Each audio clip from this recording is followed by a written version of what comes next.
Hey everybody, Asher here, and it is a very exciting day today because we finally know all of the cards in the new Hearthstone set, Whispers of the Old Gods. So what I'm going to tell you about today is what, in my opinion, are the top 10 cards in the set, or at least commit myself to video on it. Maybe we can point and laugh later, maybe we'll nod in agreement and say some things are right. By all means, if you agree, disagree, feel free to leave your thoughts in the comments.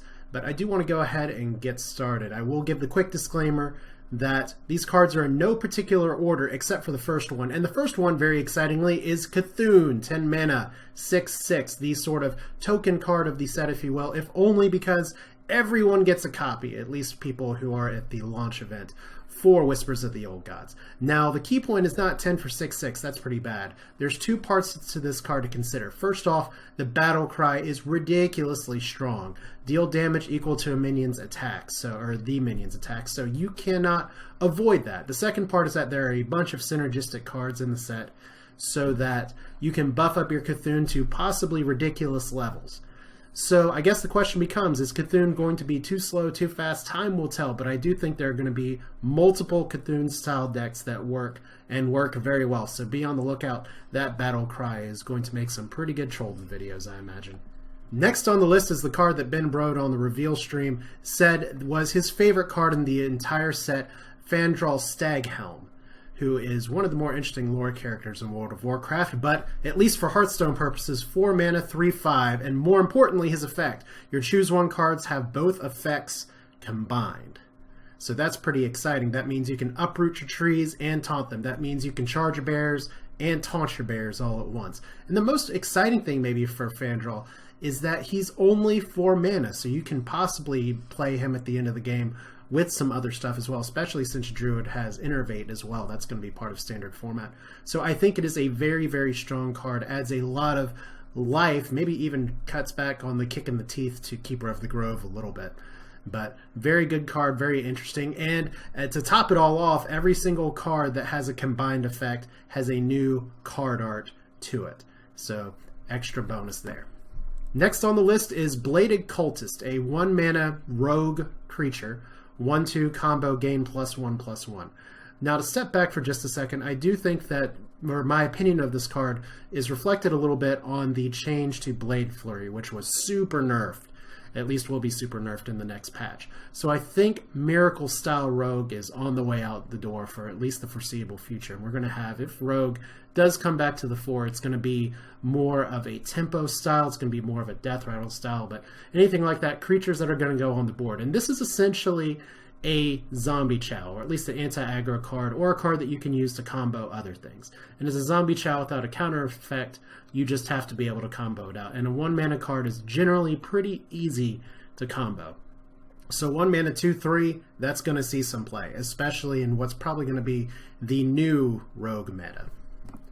Next on the list is what's going to turn into be everybody's least favorite arena card, because we didn't see Mage in Arena enough. That's Faceless Summoner, a Ram Wrangler on steroids. 6 mana, 5/5, Battle Cry, summon a 3 mana creature. And for your opponent, that's always going to be Mukla. We'll just accept that now. But this card is essentially you get a 3-cost minion for 1 mana. Possibly even, well, yeah. Considering 6 mana, you get 5/5 and usually some other kind of effect. And no, you may not get the Battle Cry of some 3-cost manas, or 3-cost minions, but still, this is a ridiculously powerful card. The possible saving grace is that 6 mana, you're going to be in the game a little bit already. But in Arena, where people are probably usually at this point starting to get more into the top deck, let me see if I can take control kind of mode, or getting there at this point. This is a really good card to top deck and can really swing some games. Next on the list is Eternal Sentinel, 2 mana creature, 3/2, Battle Cry, unlock your mana crystals. Now, this is a card that obviously has the same effect as Lava Shock, which Lava Shock does see play in Aggro Shaman, and I've heard plenty of people say that Lava Shock, which is still going to be in Standard because it was part of Blackrock Mountain, but this card is a step up from that, because 2 mana for 3/2 already exists. That's a Raptor. It's a basic card. Just the added effect for free of unlocking mana crystals creates so much flexibility, and there's the possibility of a heavy overload spell archetype control shaman already lurking out there, especially with the class legendary. So I do think Eternal Sentinel is going to be a card that almost any shaman deck can appreciate and use. Because if nothing else, it's a 2-mana 3/2. So it's definitely playable. Next on the list is what I'm going to go ahead and say now could potentially be the new Dr. 7. My favorite boss fight from Vanilla, Twin Emperors. Now this is a neutral legendary 7 mana, but keep in mind that this is one of a few cards on this list. I debated putting Cthulhu synergy cards in here, but some of them are just too good. This is one of them. If your Cthulhu can get to at least 10 attack, then you will get 2 4/6 cards that have taunt. Do not underestimate the power of getting multiple creatures on the board for just one card, especially at 7 mana. I think this card is exceptionally good in a Cthulhu style deck, where you're going to be trying to control the board as is and keep other people from playing with your toys, keep other people from killing you before you can get the turn 10 monster out. So this card not only fits the archetype very well, but for 7 mana is just very, very strong. Next on the list is a card that, even though it's strong, doesn't necessarily come in the large legendary package, and that's Firey Bat, 1 mana 2/1 beast, death rattle, deal damage to a random enemy. Now there's already Huge Toad, which is 2 mana 3/2, which also has a similar death rattle. I do think that this card is strong and worthy of the top 10 slot though, because it is in Hunter, and especially with the nerf to Leper Gnome, this creates a new space for something like Firey Bat to emerge. It is a very aggro-friendly card for 2 reasons. One, you can go face and the death rattle can hit face and smork, smork, smork. On the other hand, sometimes for aggro, it's going to be more important and more valuable to make smart trades. And this is essentially a 1 mana for possible 3 damage worth of trade. And that's very good value. Next on the list is Call of the Wild, which in my opinion, the only question is this card too late game? Is this card too slow? Because what it does is summon all 3 animal companions. Now keep in mind that is 1 Leok, 1 Misha, and 1 Huffer, not 3 Huffers. Or at least I do believe Blizzard clarified that it's 1 of each, not random. So what that means is that you get a 5/4 Misha, a Leok that will buff the rest of your board, assuming you have one, and a 5/2 Huffer. That can really swing games at the 8 mana slot. And plus, because it's only 8 mana, there's a lot of things that Hunter can do with that remaining 2 mana. So I think this is a very, very, very strong card. It's a very control-y, late game, huge swing card, and a lot of Hunter decks really parse down to not sort of play these expensive cards. But I think even in mid-range, this could see a spot as a one-off or as a huge trump card. Next on the list is the other Cthulhu synergy card, Ancient Shieldbearer, 7 mana 6/6. Now the thing is that we're losing Shieldbearer from Goblins versus Gnomes. So Ancient gets to come along, and if your Cthulhu has at least 10 attack, get 10 armor. Now 7 for 6/6 is not unreasonable, although not great.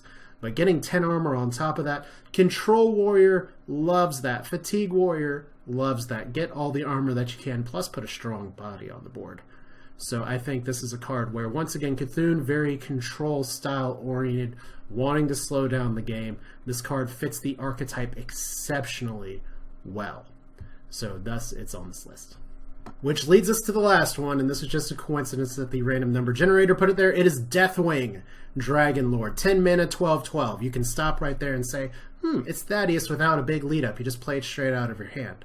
The key part, though, is that this is not your daddy's Deathwing, or I guess we can put it another way here. It has a death rattle instead of a battle cry, so that does mean it's prone to silence, but it's still a 12/12. But even then, death rattle, put all dragons from your hand into the battlefield. Now, keep in mind, this may not fit as well with some of the tempo-oriented dragon decks, especially Dragon Priest, because you want those battle cries, you want those taunts, you want those creature buffs. However, and keep in mind, Deathwing is a neutral minion, so it is possible. I don't think Rogue's going to find reason to possibly copy it, but that could be a good home run play. But this Death Rattle does mean that you can get a lot of things on the board, but it's not like Varian where you just overextend your board, draw your hand out and everything, or draw your cards from your deck and get to fatigue faster. These cards have to already be in your hand. And when you kill Deathwing, he doesn't just disappear. If you have something else in your hand, he's going to be replaced. So that makes it an exceptionally difficult card to deal with. I mean, the Beast may be in its sights, and Big Game Hunter may take it out. Shadow Word Death may take Deathwing out, but the armies of dragons can potentially come along with you, which I guess leads to the question of what dragons do you want to put in your deck and how strong can they be? There's some other dragons that were introduced in the Old Gods. I'm not sure if they're strong enough to see playing. Kind of the same way that Cro-Magus is a very good card that would benefit very well from this, but its effect is not necessarily good enough to put on the deck on its own. But still, there's 10 cards. Those, in my opinion, are the strongest cards. There's actually a lot of good cards in the Old God set. I'm very excited about it. And it's pretty tough to just cut out a top 10 list. So once again, if you have your own thoughts, feel free to put them in the comments. And if you like what you saw, feel free to subscribe as well. We can talk about this again. We'll be doing more Hearthstone in the days to come. Once again, the Old Gods comes out April 26th. That's next Tuesday. I'm very excited. Hope you are too. Thanks for watching. I'll see you next time.